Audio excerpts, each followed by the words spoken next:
આજે તો અમારા ગામમાં એવો વરસાદ પડ્યો કે ડેમ તો ઓવરફ્લો થયા પણ રસ્તા પણ નદીમાં ફેરવાઈ ગયા. તો ગુડ મોર્નિંગ ને જય દ્વારકાધીશ મિત્રો, આપણે 200 વિડિયાનો ચેલેન્જનો છે આજે 21મો દિવસ. પછી તો હું કાળિયા કલેજા વાટે ઉભા હતા ને આવી ગયો મારો વિફરેલો વાઘ આવ્યો.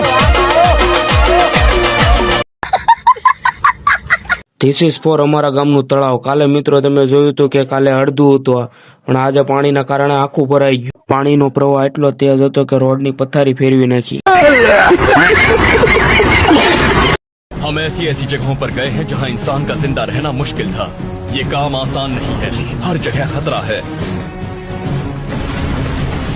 तकलीफें हैं और कई बार निराशा हाथ लगती है. पर मुझे इस बात की खुशी है कि मेरे पास ऐसी टीम है जो इस शो को मुमकिन बनाती है. कौन है ये लोग, कहां से आते हैं ये? ઇટ્સ ટાઈમ ટુ ઘરે ખસકાવાનું પણ કાળિયો કલજો તો એવો ખૂતી ગયો કે સપલા જ તોડી નાખ્યા. કાળિયા કલેજાના દાંત કાઢતા હતા પણ અમારા સપલા ખૂતી ગયા. લાઈક ફોલો કરી નાખજો. મળવી કાલે બીજા વ્લોગમાં.